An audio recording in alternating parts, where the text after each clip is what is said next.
Got a lot of cool cards, got a lot of cool merchandise, still a lot of books. But enough about that, because I have with me comic creator and co-owner of Zenescope Entertainment, Joe Brusha. So welcome back to the show. Thanks for having me on. Glad get back on. It's been a little while. Yeah, no. Somebody's trying to get in the room. I'm like, what's going on? There's nobody here. It must be the dogs. they want to get their cameo. It's that or it's a ghost. Yeah, right. One or the other. I hope it's a ghost. I'd love to see a ghost. I did think I saw a ghost once, but I don't know. It was a weird thing. So I don't think I've ever seen a ghost. Yeah. I don't think I've ever seen a ghost. I don't want to see a ghost either, because it could be a friendly ghost, and that'd be great. It was weird. I was walking my dog, and I was coming to the front of my house, and there was this old lady, and she was carrying a bag of trash, and she walked around and went to my front porch, and there was a big bush in the way. So I came, the dog's trying to get in here. Maybe it's a ghost. And I came around and she was gone. And there was nowhere she could have went. And I was like, that. And I know my neighbors. There was no neighbors there. It was weird. So I went inside. I looked out the window, didn't see it. So my explanation was it was a ghost. It wasn't scary. Ghost. I mean, knowing me, I'd be terrified. And that's why I don't want to meet one, because it'd just be bad. It would be bad. Because if it's a friendly ghost and it's giving you insight about life, that's fantastic. That's the best outcome. But what if it's a mean ghost or an evil ghost or a ghost that has a vengeance, or you wronged that thing and it's coming to hunt you? Yeah. But if you avoid it and then it doesn't bother you, you're good to go. So that's why I don't want to risk it. It's just a practical decision here. But probably smart. Look, I have to assess the risk here about ghosts. But anyway, enough about that, because I do want to talk about everything that you got going on. Obviously, you're running, in many ways, the day-to-day operations at Zenescope. But for those who don't know what Zenescope is, what is the 2-minute pitch of what you guys do? Because you've been around for 20-plus years at this point. And I don't think, if you don't know Zenescope, and you're in comics, there might be a bigger issue. But for those who don't, 2-minute pitch. Sure. Yeah, we're an independent comic publisher. We focus mainly on horror, fantasy, sci-fi. Do all original work. Everything that we do is created in-house. We've come to be known by our kind of sexy covers. It's a big part of what we do. Our stories themselves, like I said, are more fantasy, horror, sci-fi based, but we like to play around with the female characters that we have, put them on covers. Make them look sexy and sell those variants. So, been in business 20 years. Next year will be our 20-year anniversary. And I don't know if there's anybody, I'm sure Dynamite's been around, but I don't know if there's anybody out there right now who's done as much original work as us that's still in business. I'm trying to think, everybody else licenses. Boom, Dynamite, who am I missing? There's some new guys that have come around, but yeah, we may be the longest running. Maybe Brian Polito might be the. Well, Chaos definitely, yeah, he's been around, but he's been through. Yeah, he's definitely been around longer than us. I remember actually before we started, we went to a Comic-Con, and Polito was doing a How to Break into Comics panel that we went to. So, but he's mostly focusing on Lady Death. We do a pretty larger, I'd say, library of characters. But we're up there though with probably one of the longer running independent publishers. So obviously, I'm not going to go through the history of Zenescope. If you don't know, there's plenty of places. There's plenty of people who could do that, or you could just go on your website and figure it out from there, everybody. But I do want to talk about what's going on right now, because you guys have been wanting to do something, which is get into TV, film, direct to market. I'm not exactly sure streaming. I'm not exactly sure what it's called anymore, because it's kind of right. What were you saying? I was saying, yeah, right. There's so many different avenues to put your stuff out right now. But it's media. It's a good position. It's obviously filming, shooting something, and you guys are in the middle of a Kickstarter, which is Grim Tales of Terror, the TV series season 1. But the reason why I preface it the way I preface it is that it's not a television show in the same traditional way that you're going on, that you guys were part when you did Van Helsing, which is based off of what you guys did in your character Van Helsing. That was aired on traditional television. So what is the basic story of that for those who don't know about the Kickstarter? Because sure. it's kind of a cool project, and I'm a Right, backer. So full right. disclosure, I'm a Awesome. backer. I'm Thank you, stoked Andrew. for it. I'm a gold backer, which is $200, Oh, nice. and Thank you. I'm excited for it. I'm excited for it. So I want my nice gold foil cover. I'm Awesome. looking forward to it. Cool. Yeah. So, like you said, Van Helsing was a property that we licensed to Sci-Fi Channel. They did it as a traditional TV series. They controlled all the rights once they bought it. Did it the way they wanted to do it. Just a little bit of quick history. So, when Ralph, who is the other co-owner of Zenoscope, my partner, when we started this, our goal was to get into film and TV. That's what we were trying to do. We started around the time that I guess Spider-Man, the first Spider-Man came out, X-Men had just come out. But the big movies that were not really known as comics were like Road to Perdition, History of Violence. They were all comic books that had been turned into TV shows or movies. And we had wanted to break into the movie industry. And that's kind of the genesis of how the company got started. We figured we'd take our ideas that we've been working on and put them in as comics and then try and get traction in Hollywood, which we did to a certain extent. Previous to that, we were doing short films, we were writing screenplays, and nobody would look at any of our work. So once we started a comic book company, it opened every door in Hollywood, in a good and a bad way. It was, it's you take all these meetings and pitches, and if you look at our Kickstarter video, we've been doing that for 20 years and been very, very, very close to a lot of movies. We've probably optioned 40 properties, and only one of them, Van Helsing, has been realized as a TV series. So, not to keep on, making a long story short, but we want to produce movies, TV series based on our IP. We haven't had that success in Hollywood, so we figured let's go out, let's shoot a movie or a TV series. And the original idea with Grim Tales of Terror was let's do it as an anthology film. And instead of like, hey, let's go to Kickstarter, we have no content and make it, our idea was let's shoot the first part of it since it's going to be an anthology. We'll shoot the first short, then we'll come back to Kickstarter and try and raise money to make more, or at least get that out to the public. So where it's going to run, at worst, it'll be a Blu-ray DVD and it'll be available behind a paywall on, YouTube or something. But our hope is that let's actually talk about this a little bit too. Sure. Is that there's a lot to unpack. So obviously, I'm a huge proponent of owning your content, right? Sure. Motley Crue. Have you seen The Dirt? Just curiosity, because no. Oh, it's great. It's on Netflix. So if you have Netflix, Dirt, the Motley Crue story. There's a scene where Nikki Sixx is talking about how Motley Crue should own their music, and so I'm a big proponent of ownership. So I own my content. And people have tried to get me to join their networks and stuff. And I'm like, I don't want to be part of you. I want to be me and run me. And I want to run it my way. And I enjoy it because I have I got probably about 1,000+ interviews. I own every single one of those pieces of content. And I think it's really important because once you understand ownership, it's a different position. And so if you go to Hollywood, you don't own it. I'm sorry. I mean, maybe depending on how you work it out, you might own it. But those days of owning television are long gone. Sure. Jerry Seinfeld owned Seinfeld, and he could license Seinfeld out. And the people who did that 70s show own that 70s show. But Warner Brothers or CBS, whoever owns Big Bang. Chuck Lorre does not own Big Bang. Yeah. And so what is that like? Because that's also a big change too, because you own this project. Whatever you do with it is yours. I think that's, again, going back to Van Helsing. And look, it's a good success in a way, but with Van Helsing, they did whatever they wanted with the property. They didn't stick true to the comic. And therefore, when it wasn't really, it didn't go back to our original content. So we got money out of the TV series, but it didn't translate into sales on the comic side, number one.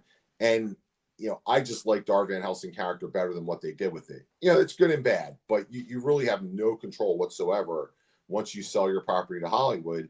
I was talking in the Kickstarter video, we just got a script in. We're working on a property with Screen Gems.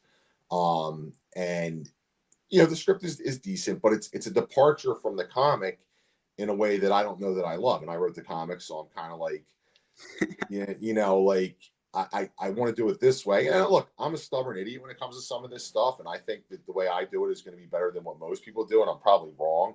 But at the same time, you know, I don't. Do you have any kids? I don't have kids yet. Okay, I'm looking forward to so I have having kids at right. some point. I have 4 kids, so every one of these scripts and every one of these things that I do is it's one of my kids too, right? Like so, it's something that I created. I don't want to just give it handed off to some jackass who's going to abuse it, right? Like that's your kid. So it's tough. It's tough. You got to play the game in a little way, but maybe the way the world's changing, the way content is changing, the way media and the way media is delivered is changing. Maybe you don't anymore, right? Like there's so many outlets and Kickstarter. I could rave about Kickstarter all day. I mean, I just love the platform. It's taking out the gatekeepers. You get to I the agree. customers. Yeah, I mean, I that's agree. So my issue with Kickstarter is that because you mentioned gatekeepers, and I'll take the heat on this one is that I don't think gatekeeping is bad necessarily. I don't. It sounds weird because I'm sure you've backed a bunch of kicks. Maybe you haven't. I don't know. Maybe I have. anything Yeah, else. I love the back Kickstarters. So there's been good ones I backed, and there's been horrible, and then there's been amazing experiences. And I've run the gambit. I think I've backed like 150, and so I would say it's a third, a third, and third, where 50 of them are average or a little bit above average, 50 of them are bad, and 50 of them are unbelievable and are worth waiting 2, 3, 4 years for. Right. And, I've waited like 2 years and I'm like, man, I'm glad I waited 2 years for this book, right? It was great. But then there's books that I'm waiting 4 years and this book was a piece of shit. And I just spent $50 on it. Like, what the fuck, man? Like, Right. me, it's not even worth the me throwing it and burning it and the heat it would give off. Okay. The box That's of pretty match, bad. the book on fire would be worth more than the book. But I'm not mentioning whose book it is for a reason. But the point I'm making is that that's why I don't think gatekeeping is bad. But I also like the fact that anybody can go on Kickstarter and throw an idea in the wind, and you don't anymore need somebody to be like, well, you can't do it that way. So I agree, but like, what is this like? Because doing a television series, though, that's not anymore playing like a $15,000 book. I mean, it's expensive to make a Blu-ray. It is. It is. And I don't know. I don't want to say we don't worry about the cost. I kind of feel like, we're just trying to turn out something cool, like, and get people on board. I'm so sick and tired of some of the entertainment that's coming out lately the last couple of years. And it's like, you know, again, talking about gatekeepers, I feel like I do agree with what you're saying. I kind of get it, like, but at the same time, look at the shit. The gatekeepers are still producing shit too, right? Like, look at some of the movies, look at some of the TV series. It's awful. So, at least on Kickstarter, you have the opportunity to go, okay, I'm going to take the chance on this. It looks good. Nobody's telling me I can't buy it, and this creator put it out there. But I mean, I would say we've had really good success with our Kickstarters and turning out good stuff that people have liked. I don't think this will be any different. It is a bigger risk. It is a bigger dollar number. But there's somebody who told me it's kind of funny that's in the movie business now, and they kind of said movies are just comics with bigger, like you said, bigger dollar signs. So we just have to find a bigger audience, and we've done that through Kickstarter with this first project. We've hit our goals, so we funded it, paid for everything, and now we'll go from there. Let me ask this, because do you also feel, because for those who don't know, I just went through a massive expansion and tabling down a debt cycle. So in the next 25 days, my whole business debt is going to be wiped out, which with a lot of merch, with a lot of cash flow. Now I had to pump money in to get to that level. And then it just so happens that I got lucky. I kind of knew what I was doing too, and I was in the right place at the right time. And then I could start taking massive distributions out of a business or continue to pump money in and grow it debt free. But in order to get to that level, you have to almost take on debt. You have to take on risk. And is it also, do you feel that, hey, the Kickstarter is just the phase one of this? Because you're going to have leftover product that you could sell, that you can move. You also then have a piece of content that you could potentially bring to Hulu, bring to Netflix, bring wherever you want. You could put it behind a paywall on your website if you wanted to. So, there's all this other stuff because it is an IP once you have two, three, four episodes. So, do you think that's also part of it? Because I think my issue with people in comics and producing things is that the Kickstarter is the be all end all. And I don't know if that's any more like, because that's what I hear from people on Kickstarter is that it seems like they're going for the Hail Mary pass at the end of the game. Absolutely. Yeah, you make a great point. And it's not. So we have kind of a pie in the sky idea with this, which is let's get it at least funded, pay for what we've done already so that we're not at a debt. Because again, we said it, making movies is very expensive, making TV is very expensive. We don't want $500,000 in debt with no way to get out of it. So Kickstarter is phase one. Now, we may not get past phase one. It might be, hey, we raise 75 right now, whatever it is. Maybe we just get to 80, 85 grand, and we just do that first episode as a pilot, and we just fulfill Kickstarter, and that's the end of it. But my hope is that we fulfill it, we get it done, and now we're going to take it out to other investors. We're going to take it over to Hollywood, and we're going to go, hey, we made this first one, we were able to fund it. Can we do it as a series? Can we do it at, whether it's Netflix, Hulu, Amazon, or do we go to private investors and go, hey, we're going to just put this out as a movie now at this point? So it's definitely phase one. It's not the end all be all. There's a bigger strategy behind it. But at the end of the day, if all we do is fulfill the Kickstarter and we make a little bit of money or we break even and people get that first piece of entertainment, it's part one. Then maybe we come back next year and do episode 2 on Kickstarter, at a little bit lower of a cost. So, we'll see. There's a lot of moving parts to it right now. We don't even have any real cast to it right now. We have the cast from the first one, but we haven't, for those of you who don't know, our Tales of Terror has kind of a crypt keeper, carries the goddess of death. We haven't even cast that part yet. She'll definitely be part of the pilot. She'll definitely be part of the wraparound story for this, or the intro story. So once we get that, maybe that adds more to it. No, because I just think it's interesting because, again, what I see on Kickstarter and what I see is that people don't have an understanding that there's Kickstarter land here, and there's the rest of the world here. It's Kickstarter's little small bubble, right? So like it's kind of like Kickstarter's not IRL, right? Like it's so, and that's my biggest pet peeve with Kickstarter is that, like, I'm like, do you have a plan for a con? Like, do you have a plan to be in a local comic shop? Like, it just bothers me, and it's me vetting. Because I'm like, there's so much money just left on the table, and it kills my soul. But I digress. But even to go further into the Kickstarter, so obviously you have the movie side of this and the Blu-ray, but then you're also a comic book entertainment company. And I say you're a comic book company more so than anything else because that's kind of your main product. Definitely. And so what is that like too, figuring out, because people come to Zenescope for collectible covers in a lot of ways. They also come for good stories and solid stories and stories that are above average and sometimes exceptionally really, really good stories too. But, I view Zenescope as I know what I'm getting and it's an above average story. And I'm being very, very modest when I say that for a reason, because no offense to everybody in comics, but a lot of shit is bad in comics. A lot. You go to DC, there's 52 comics that come out from DC, give or take, every month, and about 4 of them are good. Yeah. Above good and great, and the rest are average or bad.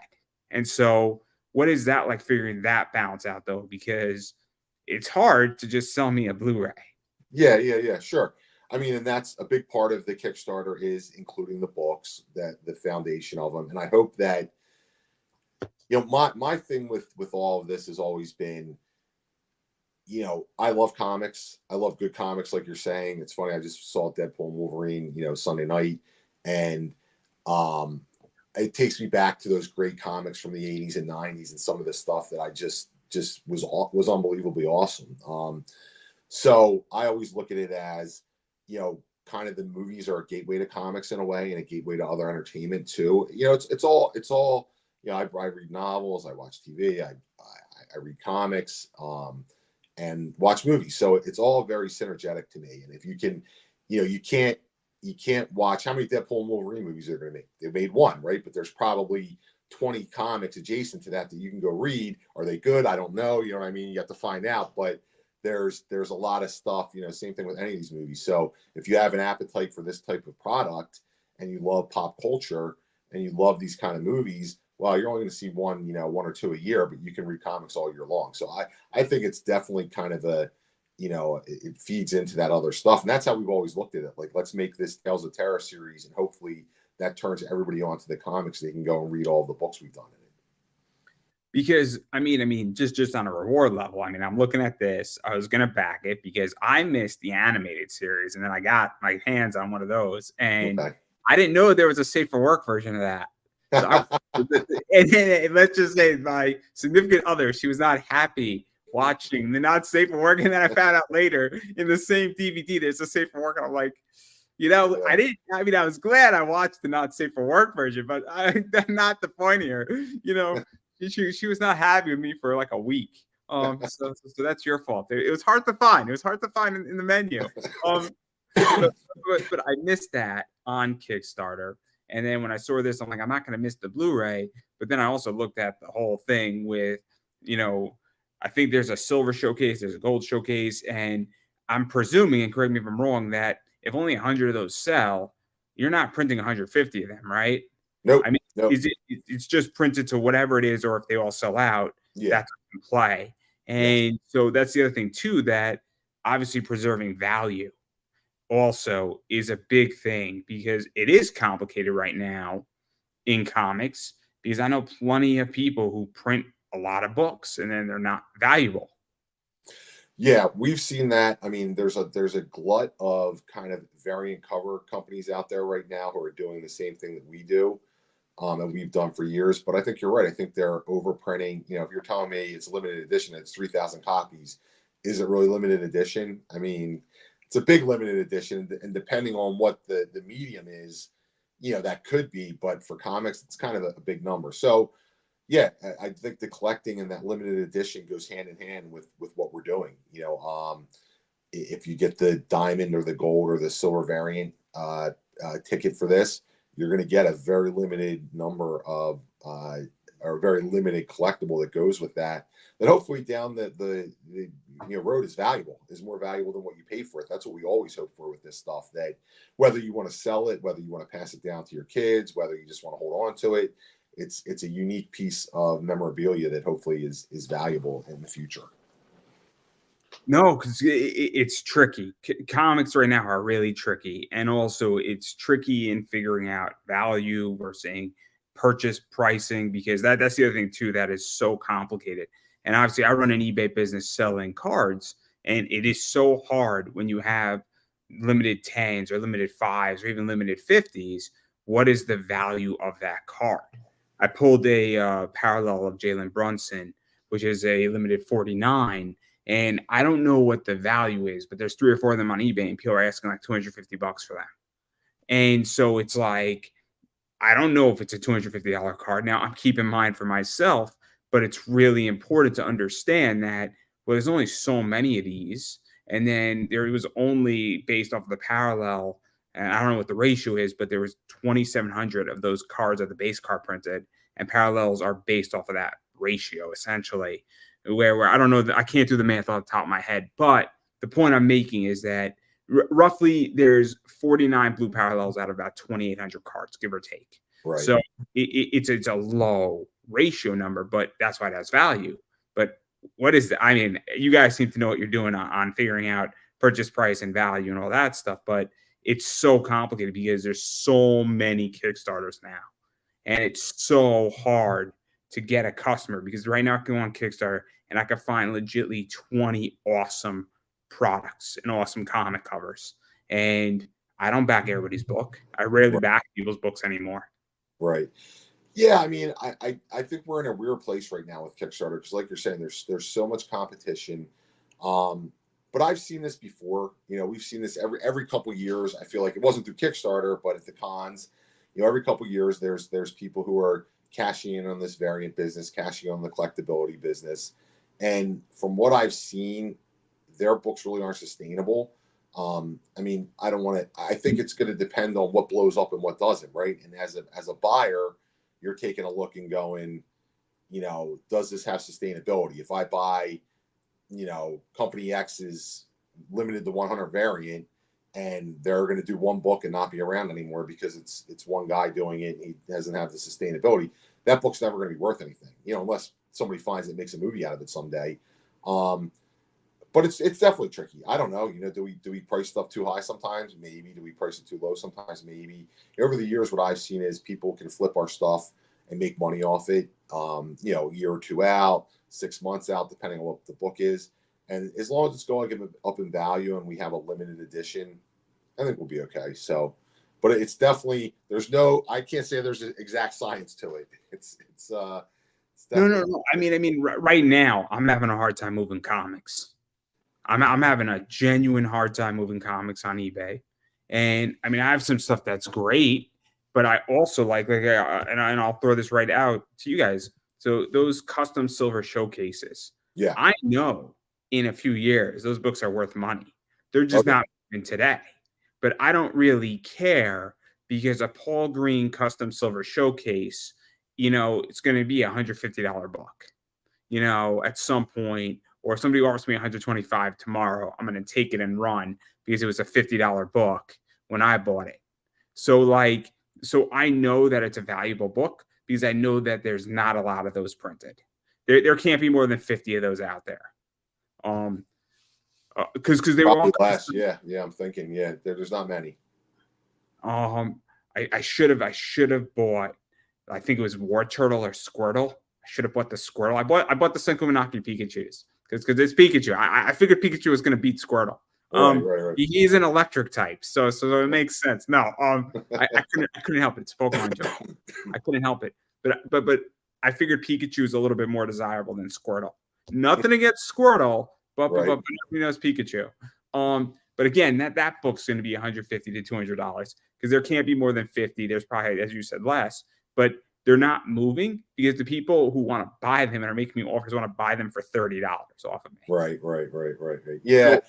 Yeah. Sometimes, and again, I feel like right now, today, it's just a weird time and it's been a weird year. There's I have a theory on that too, but inflation, August is slow in general. Yeah. And August is slow. People right now are terrified in the world because we are in a political election year. The Middle East is heating up for war. Ukraine is heating up again. There's trouble in the UK. And all of a sudden, people are saying, what is, I'm just sitting tight. And the stock market is decided to say, hey, it's roller coaster Six Flag time. Yeah. So, what everybody is saying, what is maybe that $100 book I wanted to buy, I don't have the money right now, or I do, but maybe it'll be here in a few months. Yeah, I agree with you. 100%. I think it's all those things. So, and then you add in some, like I said, some competition with some people who are rolling out with undercutting. Their pricing is much lower than some of the top comics out there, and it's just a bad environment. So, like I said, I've seen it before. It's very cyclical. Is that the right word? Cyclical, yes. And we've been through it 3-4 times, and I have confidence that it'll turn around. I put on my Facebook status. I said, when the stock market goes down, you buy as much as you possibly can. I was expecting some backlash, but apparently I didn't get any backlash because it's true. I mean, if the stock market keeps going down, I might throw in 20,000 into the stock market. And the last time the stock market went down, we recovered in 56 days. So do I care? Yeah, as long as the world does that, you'll be good. I can wait a year for my 20K to turn into 200,000. I have no problem with that. Right. None at all. Right. I'll put it all into like NVIDIA or Microsoft. It'd be great. But not the point. But I'm always curious because it's so tricky right now, and I've seen it too with campaigns and just business in general, and even doing projects. And I have a theory why projects are late too, is because people either don't know how to price their product correctly, or secondly, they basically put their hand in the cookie jar because they need that money, and then their project gets delayed by 6 months or a year because they have to go figure out how to refill the cookie jar to produce their product. And I mean, you guys, you're late by 2 months sometimes with a trading card set, which is nothing in Kickstarter land in reality. Right. Yeah. I think that what's interesting is like for Kickstarter. So we used to have to get go through the whole approval process and make sure that it would take a couple weeks. All of our projects get approved immediately right now, which is great because like you said, 2 months late. We don't want to be 2 months late, but we fulfilled every single Kickstarter we've done, and that's you got to build that. You have to build that reliability and confidence and make sure that you get the product out there and in the hands of your people who have backed you. Otherwise, you're done. You're sunk. Nobody's going to back you again. So, we've seen it. We've seen it with a bunch of people. We don't have to mention names, but I can sure. mention 5 or 6 Yeah. easily. Yeah, you just can't do it. You have to make sure, if somebody takes a leap of faith and goes, "Hey, I'm going to invest in your Kickstarter," and what proof do they have we're going to deliver? You know what I mean? So when they take that leap of faith, if you don't fulfill it, I mean, I just think that's the end of you. You're gonna be done. I mean, you can come back in a different iteration, but we make sure one of the good things is we just make sure whatever money we earmark when we get the Kickstarter money, we set that aside and we go, this is going right towards production. We're going to make it, and that's how we do it. Make sure that we fulfill the Kickstarter. So, yeah, definitely got to keep doing that and make sure that you're fulfilling all of those obligations. Again, I've been burned, and that's why I pulled back out of Kickstarter, because I've become slightly disenfranchised. Waiting for projects, seeing people not know how to deliver a book, not get it into my hands. I've seen people run 12 campaigns a year, and I'm like, where the fuck's my book, man? I've seen Right. people run a lot. I've seen people just continuously run, and they fail on a Kickstarter and they just move right on to the next one. And I'm like, there gets a point where I'm all for having as much content as humanly possible, because I prescribe to something called critical mass theory, where the more content you have, the more likely you're to go viral, and you're going to get to a point where you're going to be everywhere. And I'm a strong believer of that. But at the same time, I'm also a strong believer that if I just gave you $50, you got to get me my product within reasonable time period. Right. No, definitely. I think 6 months is reasonable. I think 6 months is really reasonable. Yeah. Especially for our comic. Yeah, we try, like, again, you're going to put your delivery date on there. You just got to try and be right around that delivery date. Yeah, and we don't try and run too many Kickstarters at the same time. Like, we want to fulfill them, and then we'll go to the next one. Maybe we have 2 up.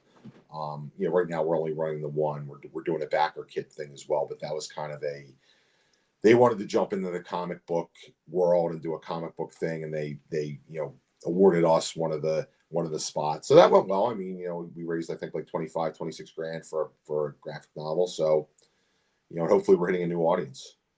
So let's talk about that too. What is that even like? Because obviously at this point there's Zoop, there's Crowdfunder, there's Fund My Comic or Fund My Indie by my friend Luke Stone. There's obviously Kickstarter.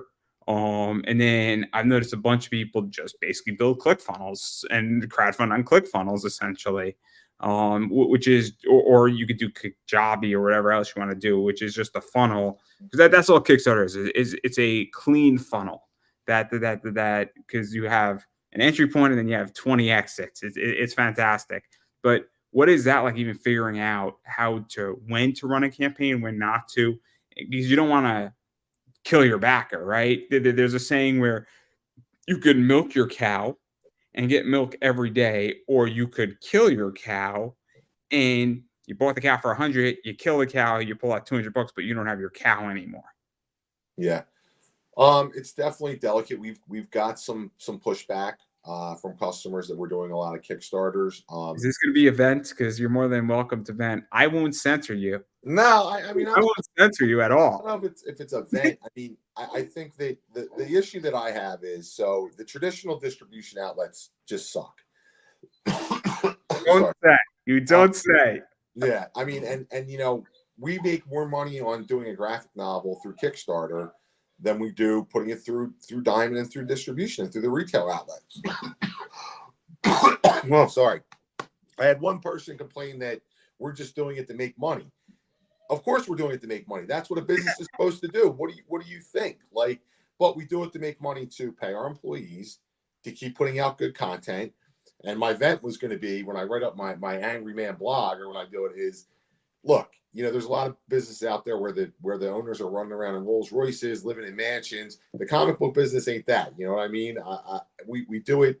Yes, it's a business to make money, but if I can make more money doing a graphic novel through Kickstarter than I can through traditional outlets, what am I supposed to do, right? Like that's the whole point of it. And I love comic stores. Another part of my vent is I used to go into comic stores quite often. I would go all the time. I don't anymore just because I've kind of soured on some of the stuff that's happening in the industry, and it sucks. So I'll tell you how I feel, right? I got burned out from backing people's campaigns, and I basically said, I have a choice. I could back everybody's campaign or I could run my business. And so obviously, I pick and choose my campaigns, and I pulled back and I took that money that I was putting into people's campaigns, and I started pumping money into my business, and I started pumping time also into my business because I wasn't browsing campaigns and Kickstarters. Right. So, and it sounds weird when you say it, but you got to vet. I mean, it actually, if you want to figure out what projects you want to back, if you're backing 20 projects, you can't just be like, I want this. You got to actually look at the campaign, and it could take 10, 15 minutes. When somebody has 30 covers, you actually have to sit, you have to plug in your credit card, and if you actually calculate how much time that takes, to back a Kickstarter, it takes about 10 to 15 minutes on average. And if you're backing 20 of those a week, it's a lot of fucking time. It really adds up. I'm not saying I'm like 15 minutes. Oh, done with this one. Number 2, here we come. It's not that, but it's the idea that, and then all of a sudden, like you just spent $900 in Kickstarter every week. It's like, so that's my position, is that I think there's too much. I genuinely think there is way too much. And I think it's also the idea that I don't know what's good and bad anymore on Kickstarter. And this is because, again, I don't want to sound like maybe like you, but and I don't want to gatekeep, but I do think that there needs to be some vetting, and it's hard for me now to vet independently. It used to be a lot easier to say this is a good project, this is a bad project. Like, I have a feeling, and I'm hoping I'm right, but I know your company well enough at this point that I'm going to take a leap of faith and assume it's a good product. Right? Yeah. And hopefully that's what you have to do. You have to build up kind of that trust and relationship with your customer. But again, the big thing is there's only so much money to go around. If you have $500 for your Kickstarters for the year or whatever it is, you got to pick and choose, and you got to go with the best ones. And hopefully, we're building that. And look, the big thing I say to our customers is don't back every one. Back the ones that you want to back, that you like of ours. And if you don't want to back it, we get it. We're happy to have you as a customer if you want to go to the website and buy stuff after it comes out. But this is a necessary business model for us, because for 20 years we've been publishing comics and graphic novels, and we lose money right out of the gate on those. And it takes some time. Whereas if we do 2 or 3 graphic novels a year now through Kickstarter and pay for them, I think that's good for everybody. No. I get it. I guess because again, like that Cinderella thing, it's just an economic choice. It's nothing against Cinderella. Would I love an omnibus book from Cinderella? Sure. Would I like to put it on my bookshelf? Absolutely. At some point, if it comes out on your website and I'm in a better cash flow position, awesome. Or I got reward points, wherever it is. But at the end of the day, I got to make an economic decision. I also have to say, cool, cool, you did a Robin Hood graphic novel on Kickstarter a little while ago. And it was the same deal where I'm like, there's only so much money I got. And that's just how I feel. And I'm perfectly understanding. And I get that people say, I want everything, but you don't get everything you want in life. Sure. No, and I think that's a perfect, smart way to do it. And like you said, it's going to be available on our website eventually for people who go to conventions. And we were talking about that earlier, and you're out on the conventions, which is probably smart for now because I'm sick from one. I can tell you why. Every con that I go to, and this is going to sound messed up. So anime cons and comic cons, 4 years ago or 5 years ago or 6 years ago, anime con, you have $100 in your wallet, you're covered. Now, autographs are massively expensive. It's $60 for a voice actor's autograph on a 9x11, right? Print of theirs. That's probably cheap too. I mean, compared to the other ones. Oh yeah. I mean, a voice actor. So like, I have a bunch of voice actor friends and stuff, and we talk about this, and there's nothing but like you're signing a Pop Funko at $60, but meanwhile you paid like $40 to get in for a Yeah. ticket. So now you're bringing your own Pop Funko, you're bringing your own cards, you're bringing whatever you want, and it's still expensive. That's not graded, and it's kind of like after a while, I'm looking at prices and I'm like, this is so fucking expensive that Yeah. you. So years ago at an anime con, it used to be that $100 covered you. Now you need like $500 minimum, and at a Comic Con you need 1,000. And I don't. Technically, I make decent enough between my job and my eBay business, but by no means am I driving around in a Rolls Royce, as you stated. And like, what am I gonna do? Take like 2% of my income to go to a con and drop 1,500 to have a good time? It's a problem, and so Yeah. that's why I left, because it's just economically, it's a clusterfuck for me. Yeah, it's gotten bad. I mean, and you're talking about $40. I mean, you look at like Comic Con, it's $350 to get in, probably, maybe more. Which we just got back from New York. Awesome Con, what you guys have done, it's like a $60 ticket, or That's like not too bad. Yeah, that's not too bad. but But what I used to do is I used to present, and I used to do 2 or 3 panels. I got a free ticket, so that helped because yeah, I like speaking, right? I like speaking, and it's fun when you get to talk about things in comics that you have knowledge about. It's cool to talk about. Oh, how do you invest in comics? How do you start? With the 101 of comic book investing, right? That's a fun thing. Or I'm talking about something in anime. That's fun, right? But again, if you don't even have that, and that saves me like $80, it gets really expensive quickly. And so that's my whole thing. yeah, I don't disagree with you. I think that I don't know what the answer is. I think I that don't want to pay to go shopping at the mall. right, right, Is how right, I. right. Yeah, it's not a bad. I mean, like I said, I think that I'm going to be interested. I haven't been happy with New York the last couple of years.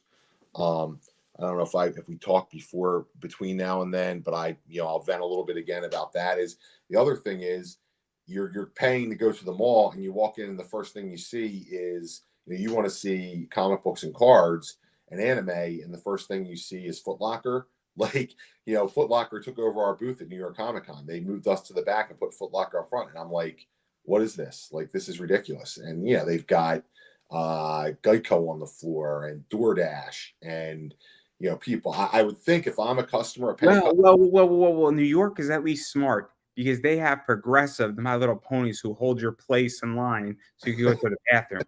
That is an I improvement. didn't see that. I didn't see that, but That's free, by the way. okay. They're just walking around, and they got like 50 of them, and it's awesome. Like, oh, do you need to bathroom? You just grab a pony. It's great. It's amazing. It's amazing. It's so smart because Progressive is ingenious about that, and it makes you want to buy insurance from them. Fine. Yeah, Progressive. Jesus Christ. Don't get me started. But I guess, yeah, that's what you're paying. I don't know. It drives me crazy, that part of it, at least. But I'm glad they got their ponies running around. Maybe with the fucking Geico Lizard will show up this year, and he'll I don't know what he'll do for you, something. But that's how I feel about Comic Cons, and I'm just like, I'm so exhausted from Stevie Richards, the wrestler, said it best. In life, you have to decide how much you want to be screwed. Yeah. How comfortable are you with getting screwed, right?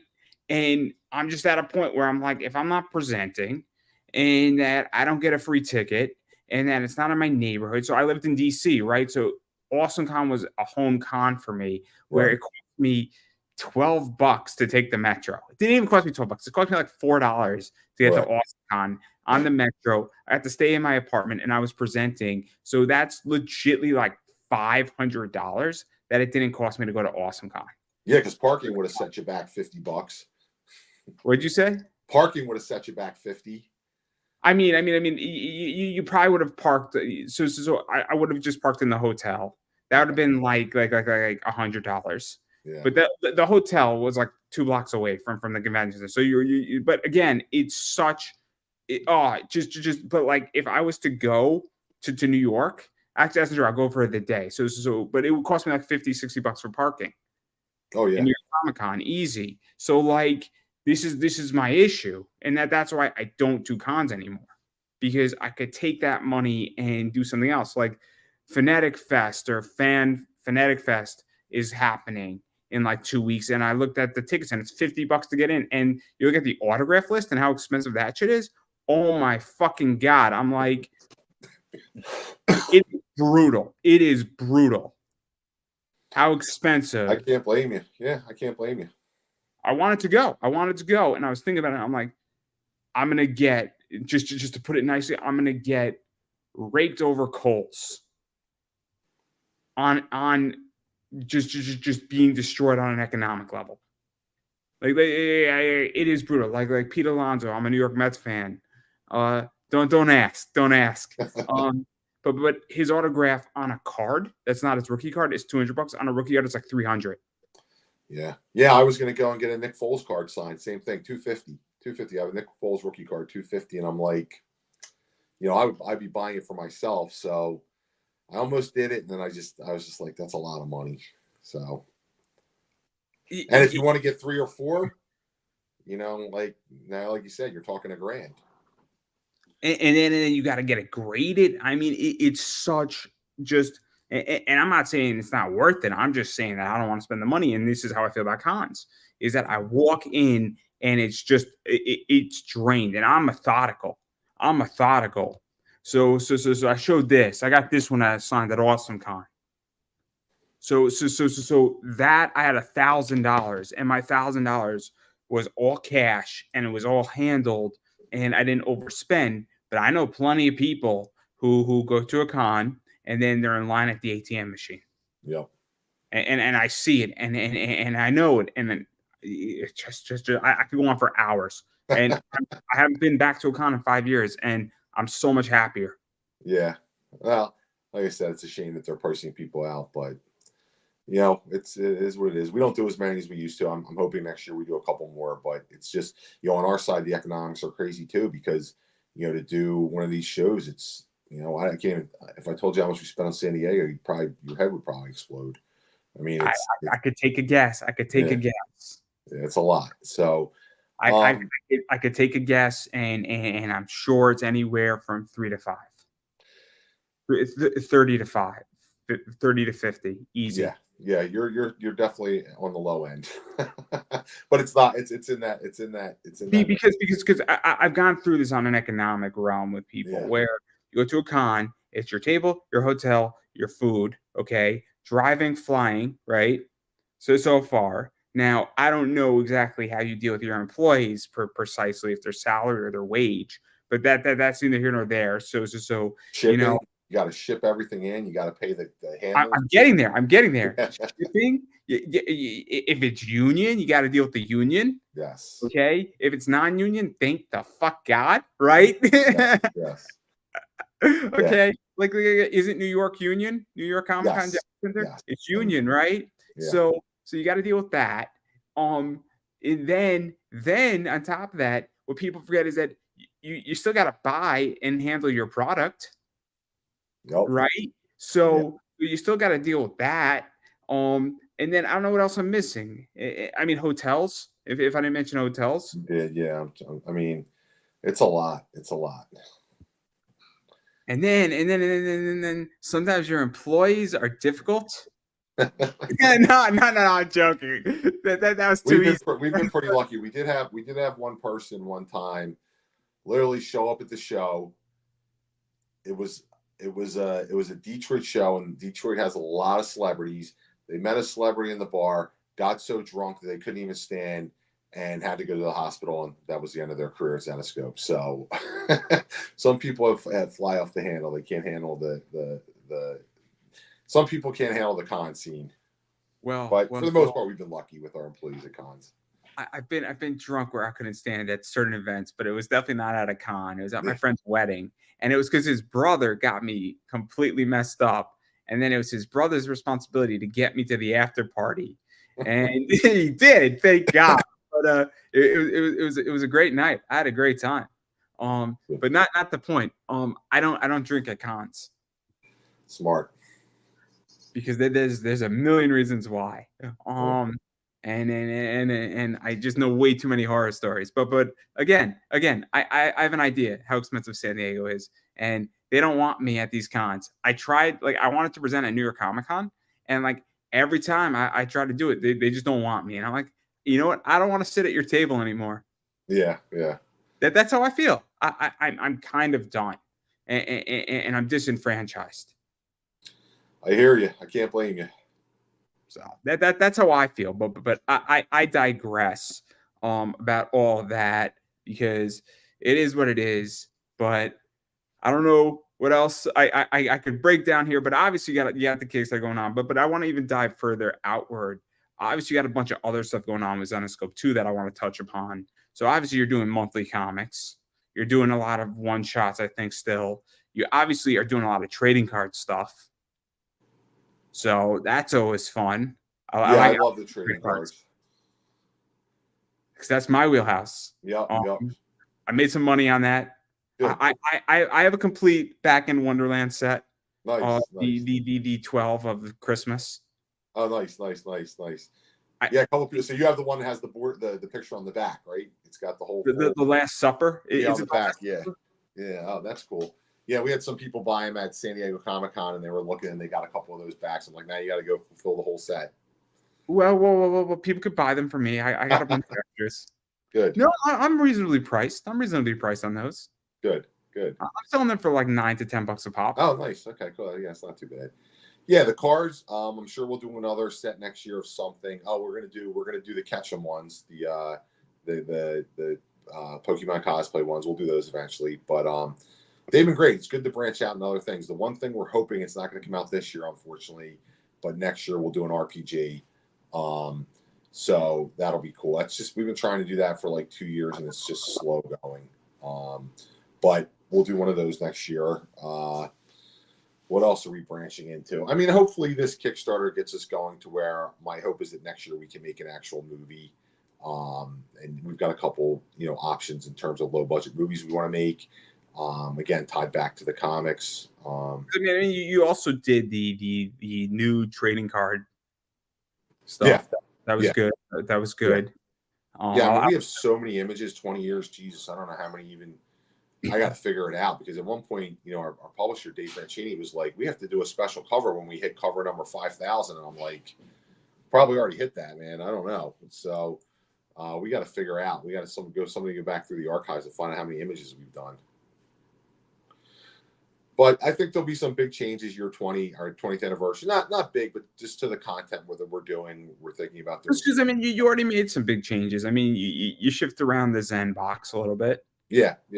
Which is interesting. And some content, some content. I don't know that we're going to be as deep in the fairy tale stuff as we have been next year. I feel like, I don't know, has the fairy tale stuff run its course? We're always going to do some of it, but I feel like our Man Goat and Bunny Man universe. I don't know if you've read that book, but I read the first one. I didn't read the second one. It's doing really well, and it seems to have hit kind of like that. Hit a nerve with readers. They like the content. It's not, it's not fairy tale stuff. So let me ask this, because I don't know. Have you heard of the show Ruby? No. By Monty Ohm? No. So Ruby was done by Rooster Teeth, and Rooster Teeth is a whole freaking rabbit hole. But what they did is that the show came out and it aged with its viewers until season 9, and then the thing just became, for lack of a better word, an abortion. Where season 9 was a train wreck gone bad into a hole, and then it exploded with everybody still alive, burning to death. It was horrific, season 9. But the show in season 3 went from being this peaceful, lovely little, we're all having a good time in school, to this is a complicated issue. And it shifted because they realized that their average viewer coming into the show was like 12 or 13, and now they're 16. So do you feel that there's also an issue with your, I guess, average reader and your average backer, where maybe they've now grown up a little bit and the world's also grown up? Because it's very complicated when, and we'll use DC Comics, if you keep Batman the same for 15 years, You got to realize that everybody around you, the guy who was 20 buying your comics, now has a 9-year-old son when he's 35. Right, right, right. Yeah, He's yeah. I no mean, longer the same. I'm speaking to Terry Kavanaugh, who you know. yeah, And we were speaking about Spider-Man and how they made Spider-Man have a family and a bunch of kids because they all had families and kids. yeah, yeah, yeah, yeah. That's what happens when you're writing Spider-Man and working on it for 15 years and you're 25 and then you're 40 tomorrow. You have kids and you're married and you want to get Peter Parker to do that too. Yeah, it's amazing you think about it. I read an article on it. It was a long time ago. And I don't know who wrote it, but it was talking about how do you keep a superhero static for 40 years. How do you do that? They're the same age, it's the same thing. And I don't, I think that could be a little bit of it. But yeah, and how far do you go? What do you do with the fairy tale stuff? How do you evolve it? What's next? I don't know about so much about the readers because I think we get enough new ones, but I think it's just an appetite for something a little bit different. You know what I mean? It's the Mango and Bunnyman stuff is definitely a little different. It's a little bit more fun. Maybe we've gotten too serious on where do you go? Right, it's the same thing. You're keeping character static for 20 years, and you got to keep it fresh. But they don't It's change very much. interesting. Yeah, I agree because again, I'll just state this publicly is that I was interviewing a lot of people in comics. Then I started bringing in cosplayers, wrestlers, and then all of a sudden you bring somebody in the adult entertainment world, right?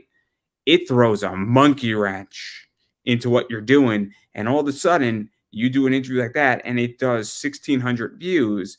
You get a bunch of new people looking at you and you get like 50 new subscribers. About 25 of them stay. And now you shifted up the goal a little bit and you throw some of that micro content in there too every 18 days or so. And it really shifts up the content and it really introduced a breath of fresh air and that changed, and that pretty much brought me 200 subscribers on YouTube that's this year. interesting. So, Interesting. so what it is that, and I mean, I enjoyed it, and those interviews are professional. There's nothing. There's a lot of smart stuff in there. There's a lot of economic stuff in there. I mean, the amount of money that some of these women are generating is insane. I'm sure. In which that one of these women that I interviewed, I'm not going to say who because I want people to figure out who it is. I mean, the interview's live. She's generating on StreamMate, which is a cam site, over $1 million for StreamMate a year. She's not Great. making a bill, but she's generating that Oh, much money. sure, sure, sure, sure, sure. So Yeah, when we talk about that, all of a sudden my audience is like, what just happened? I mean, it helps that she's fun to look at, but it sure. also is the idea that people are like, okay, this is something completely out of the box. Yeah, What I is think. going to come out of the box for you? Yeah. And going back to our stuff, I think that, 15, 20 years ago, it was, the stuff that we were doing was, I wouldn't say was as original, but it definitely hit a certain, a lot of women weren't reading comics. A lot of people didn't see this kind of content. So it struck a nerve. Now, 20 years later, it's not having the same effect possible, of course. So, yeah, so I think we're just going to kind of, again, change a couple things, try and reach new audiences, You try to do different stuff. Did you also feel that there's an anime wave coming and that the anime wave has come? Because I don't know if you've been in a Barnes& and Noble lately. Yeah, I yeah, used to go every single week, and now I go every 3 weeks to a Barnes& and Noble, and over the last I'm 31. Over the last 23 years, I have watched the Barnes& and Noble manga section eat up the comic section row by row. yeah. I wish I did this. I wish I took a photo every single week because that would be the video that I think would prove my point. And I'd play Yeah, it at the start of the show because I think people be like, oh my God, I understand how this thing has eaten it up. Because that's what I also think is in effect too, to some degree, is that we're in an anime wave. yeah. And I think younger, looking at the people that I know that are younger, are definitely getting more into anime, manga. Things that I've heard. I haven't read any manga in a while, or looked at some of this anime stuff. I've watched some of the cartoons, but not as much. But I think that is the content better. you know, from what I've heard, it is. So, or at least It- maybe the it's top two stuff. things. You mentioned the first thing. It's also the idea that it's finalization. So manga has done three things really well. The stories are more motion, right? There's more action and there's more motion involved. The second thing is that when you collect a manga book, all the manga books look the same. So you put it on your shelf, it is 200 pages and all the books line up neatly. So it's actually easier to deal with that, right? So it's actually easier to put it in your bookshelf because you only need a certain height, right? When you Right. go buy a comic book, there's this size, this size, this, and it looks weird on your bookshelf. Sure. So that's the other thing, and it also is neat. So Naruto is all white and then it's all black. Yeah. Yeah. Yeah. So it looks nice on a bookshelf. That's the other thing too. And then when they kill off a character minus Dragon Ball Z, the character is dead. Yeah. Yeah. Yeah. And that's an issue right now in comics is that every 10 issues they kill off Superman and then he comes back. It's like, Right. cool, Right. we have Right. Superman, Right. great. Right. He's Yeah. back next Loses. week. It's Yeah. fantastic. Yeah. Loses its impact. Yeah. Interesting. But that's what I think. But maybe I'm wrong here, and it's all right. Well, you're definitely right about the wave. There's no doubt about that in Barnes and Noble. I go to Barnes and Noble quite often, and I saw it too. So you're not wrong about that. That's for You sure. go for the Starbucks, right? Yeah. Yeah. Starbucks. Yeah. Great company. Liquid gold. That's what you're drinking.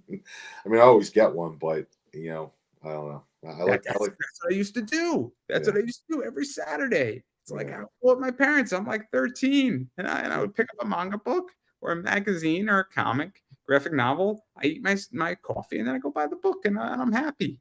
Yep.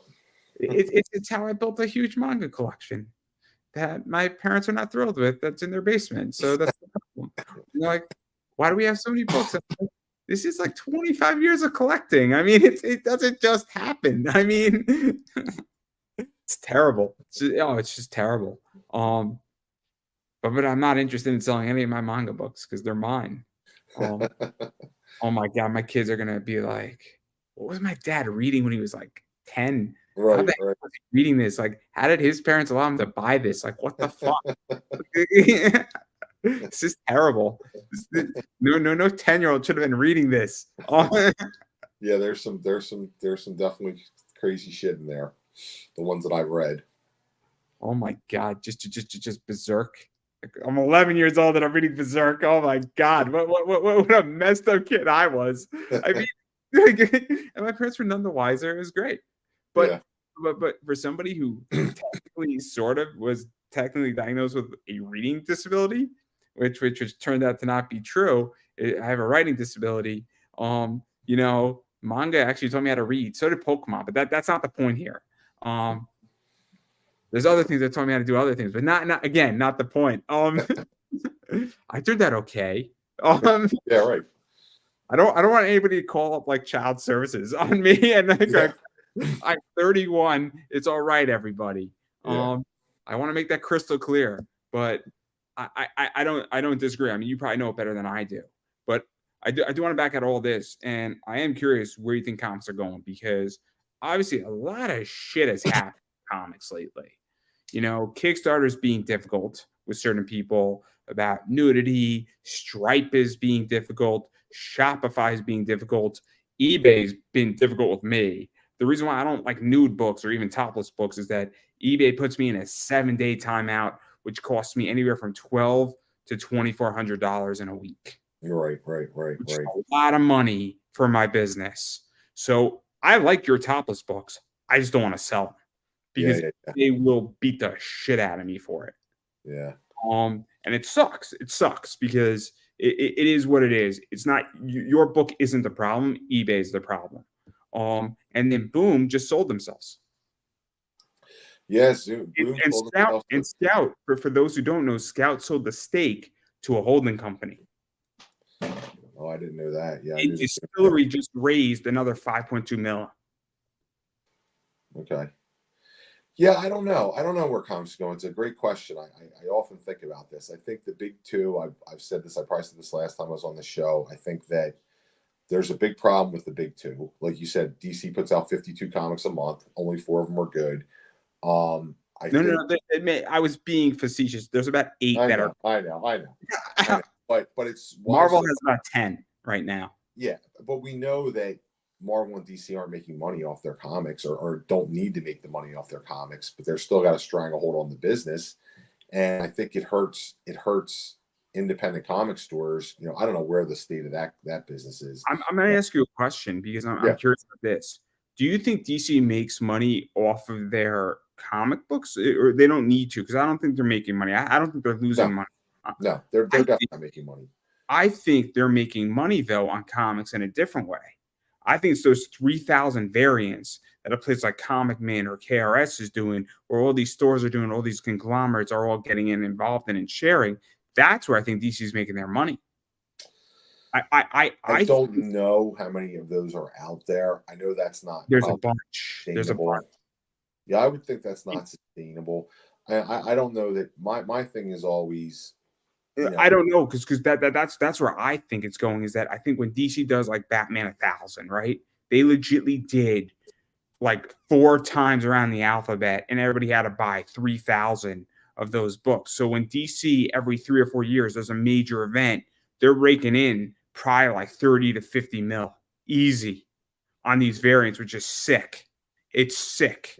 And so I don't know. And like Batman 1,000 made probably 30 to 50 million for DC, hands down, easy. you think that much. I mean, that I would be, do. I do.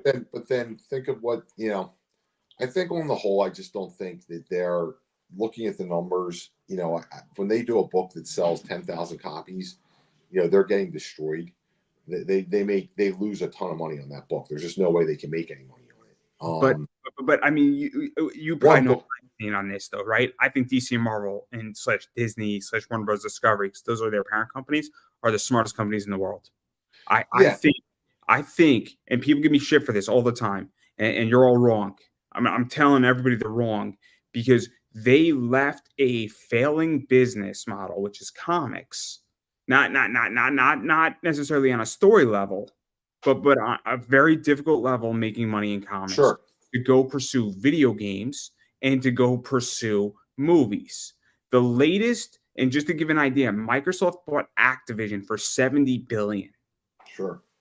That's a lot of money. Oh yeah, yeah, yeah. I So mean, video games are a huge industry, and DC makes more money by producing Arkham Knights than they would on any Batman comic over 10 years. yeah, no, and that's my point. I think that that's where you're making real money. So the comics are just loss leaders done in a very bad way because again, now the Deadpool and Wolverine are a bad example, but because it's a rated R movie. But why, when a Captain America movie comes out or Spider Man, isn't there a $2.99 or $2 book in every 7-Eleven and Wawa and thing in the country, right? Like you want to get new kids into it, you want to get I things. put it in there, put it in the movie theater. Same thing. Great point. Yeah, do it there. Why don't they do it? Why? Why? Because they don't give a shit, right? Like they don't need to do it, and they don't give a shit, and they're At my AMC theater, when Star Wars came out, what did they have in the concession stand? They had Pop Funkos. did they? They had I Pop don't Funkos understand of that. Star Yeah, Wars. yeah, So smart, right? So yeah, smart. yeah, Brilliant. yeah. Why you're not having? I mean, you have a fucking vending machine. You could do a comic vending machine in every movie theater in the country, and you're gonna sell. They're gonna sell out, right? Like, but they don't do it, and you can have it everywhere. And I don't understand it. I do. I just don't think they don't give a shit because they're making a fortune on these movies and they don't give a fuck about comics.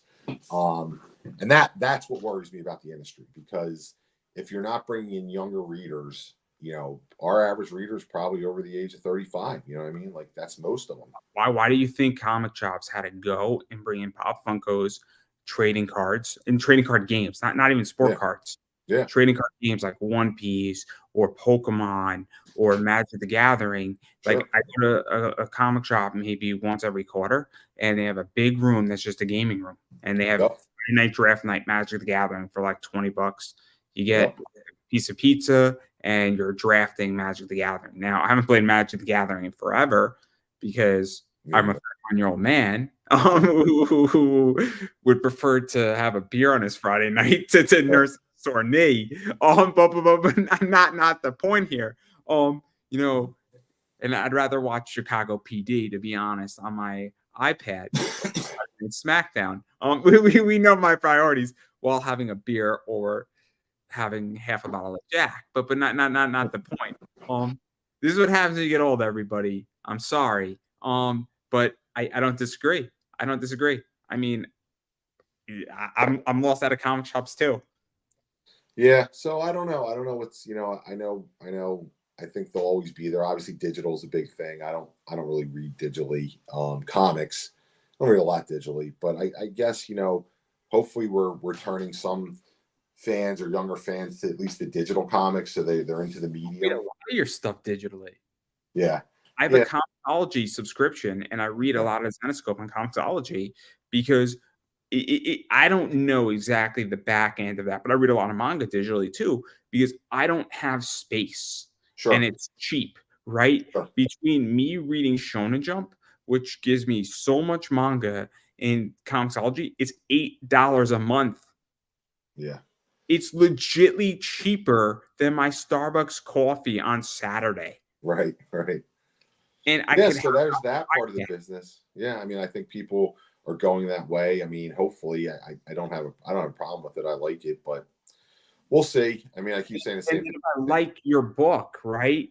So, like, I have a Wonderland omnibus, right? I enjoyed reading Wonderland digitally, and I'm halfway through it digitally, right? I read Oz, the omnibus, and I want an Oz book eventually, an omnibus. If you guys do it, I don't know if there is one. Not Yeah, the but I've read like I think there was one digitally where it was like all the three Oz stories just put into one file. yeah, yeah, yeah, yeah. So helpful. But like if you or I'll just buy those individually because I like Oz, but I'm not gonna go buy. I'm trying to think of something like that. Like I'm not gonna go buy Zodiac, right? It doesn't suit me. Nothing against Zodiac, but like I don't need Zodiac in my Zenescope collection. Gotcha. I don't I mean I like Mark Miller's. Shoot, did he do Jungle something? Jungle Book. Yeah, Yeah. Actually, that's not true. I do have those books, but I bought those books for like $5 a piece. But yeah. not the point here. But you get where I'm going with this. Not Sure, everything I need to own. I don't need to sure. own everything in my life, and that applies to everything. Yeah, and I do the same thing. I say I don't read digital, but I'm big into fantasy football, and I used to get the magazines all the time. Now I just get digital. I don't buy anything paper; it's all digital. So I guess everybody goes to that stuff. Well, I still buy my Hustler every once in a while. Yeah. But there's a good reason why. I did buy that interview that Chazus did. Oh, it was in there. I didn't know that. He was interviewed by Hustler. Oh, I didn't. Oh, I got to get that up. We got to get that up on our site. How It's long? crazy. So I have a lot of friends, for those who don't know, in the adult world, and every once in a while, one of my friends is in that magazine. Either interviewing or getting featured or something else. God knows what. So I have a friend who I've known for a while, and she was just in that magazine. So obviously, I picked up that magazine because you have to support your friends. Sure. That's how I know about Hustler. Is that it was like the first time they interviewed a pinup artist. It was kind of cool. Oh, wow. Yeah, I didn't. I had no idea. It's interesting, right? So like Yeah, I'm like, it was a good interview. It was a pretty solid interview. So I'll find it. yeah. It's I mean, I still have it around, and like my parents were like, "Why'd you buy a Hustler?" And I'm like, "Well, Chazos was in there, and I like his work, and Yeah, it's interesting." So, and I said, "Oh, that's kind of a big deal, right? That you got one of the top, kind of indie pinup guys out there doing something who's worked for Zenescope, and like that's the thing." So again, though, but like Hustler's model is really interesting. They print very limited, and they basically said, "We're not gonna." I don't think they're in Barnes and Noble anymore. yeah. If you want a Hustler magazine, it's either a subscription or you just buy it for like $20. And they release everything digitally, I guess, right? I don't even know if they do digital. Hmm, interesting. It's an interesting model. Because they have their website. It's kind of like Playboy. Their Right. website is actually much better than and it's a paywall website essentially. Parts of it are paywall, parts of it are not. But you could buy like it's like maybe like $30 a year, right? But then you get every access to Playboy. And if you actually really want it, like I mean, Playboy is brilliant. I mean, if you actually read the magazine, it's a fantastic magazine. I mean, Joseph Heller was in Playboy. Shel Silverstein was in Playboy. Dean Yeagle was in Playboy. You know Dean Yeagle, right? Mm-hmm. I love Dean Yeagle. Yeah, there's been a lot. I mean, they've had. I know they used to be, ship Catch 22 everybody. first appearance was in Playboy, which is Interesting. wild. Which is wild. So again, if you want to be really intellectual and you want to find the next big thing, Playboy's where you go. Yeah, we'll see. We'll see what happens with this whole crazy industry. I mean, like I said, coming up on 20 years, you think you know where it's going, but we have no idea. Oh, I again, I just go with the wind and I hope for the best. Yep. I hope for the best. Like I like your trading cards. Like, honestly, that's the best product for me that you guys produce. For me, Yeah. for Yeah, now. sure. No, they're cool. Like I said, they did really well in San Diego again, and we'll now that we're into it, we've had 2 sets and a couple subsets. We're going to keep doing one every year. No, I'm excited. But again, obviously we covered a lot of stuff. I don't think we covered nearly anything else. I know you have a virtual con coming up, what, in like 3 days? VCon is Thursday and Friday, which is the 7th and 8th, I think. Oh no, it's March the 7th. So it's Thursday. We're actually doing a show this weekend, a local show, Liberty Comic Con at it's in Oaks, PA. Anybody listening out there that might want to check it out. It's a small show, but it's a good one. Yeah, we're gonna broadcast live from the VCon there Friday night. And then Saturday we'll be there as well on Sunday. Just really promoting the Kickstarter, continuing to work on that. It's got about 17, 18 days left right now. And that's it. And then we have our VIP event is August 24th. We're doing a CGC signing the day before, August 23rd. So CGC is flying in a bunch of artists, going to sign about 1,000 books, I guess, and we're going to open up to the public and have that. That should be pretty cool. That'll be at our new studio and at our office. And then the VIP event is down in Philly. And then just really focus on this Kickstarter right now. Hopefully we can get to the next level and make 2 or 3 of these shorts in addition. So we'll see. No. It's good. It's good. I'm happy for you, and I got a lot of your books, and I like making money, and Cool. I like flipping your books. So there you go, right there for me. So it's good for me, and obviously there's all that, and obviously I think Zenescope.com is kind of where you can go. I think I have the Yep. link to Kickstarter too for those who want to check it out as I promote this out as well. And then as far as everybody else is concerned about me, got a lot of stuff going on, everybody. So obviously, I am Pop Anime Comics on what is now known as formerly Twitter, known as X. Pop Anime Comics. Go bother me there. I am Pop Anime Comics on Instagram. I am Pop Anime Comics on Facebook. I am Pop Anime Comics on TikTok. I am Pop Anime Comics on YouTube, and I'm having a good time on YouTube, everybody. I post a lot of content, a lot of video content, and I'm engaging in a lot of stuff on my YouTube community page. So a lot of pictures, a lot of cool stuff there. Bunch of fun stuff's out there on my community page, a lot of polls, and talking a lot about the Olympics there. So Oh, cool.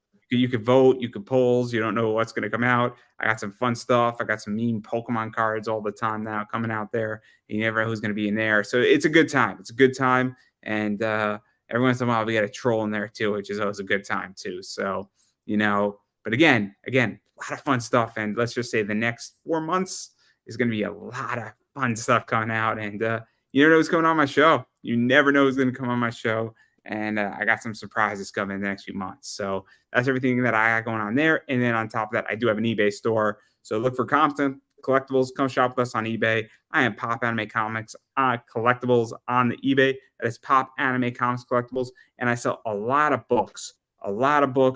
Everything from Zenescope to regular DC books to a bunch of other people's books, as well as I tend to sell really, really rare cards. So I sell stuff like this, which is a game used base from Rickwood, which is a game that was played by Major League Baseball in honor of the Negro Leagues. And Rickwood Fields is the oldest Negro League stadium. So I have one of these left in my store. And I do sell stuff like this, which are Angel Reese cards, which are super expensive. They sell it really quickly. And this is her rookie card. And I no longer have this card in play. And that's like $170, $180 card.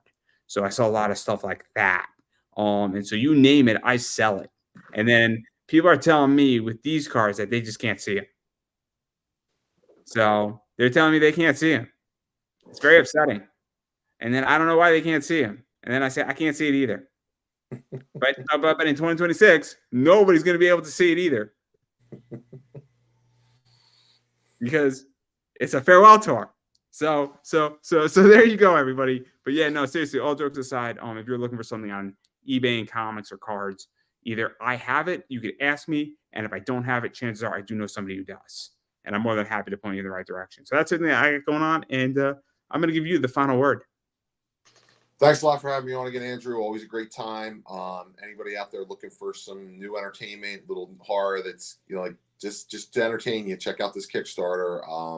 I think it's going to lead to some big things. So like I said, it's already funded. We've already hit the goal. So if you back it, you will be getting something, whether it's 1 episode, 2 episodes, or 3, we don't know, but it might be a whole movie if things break the right way.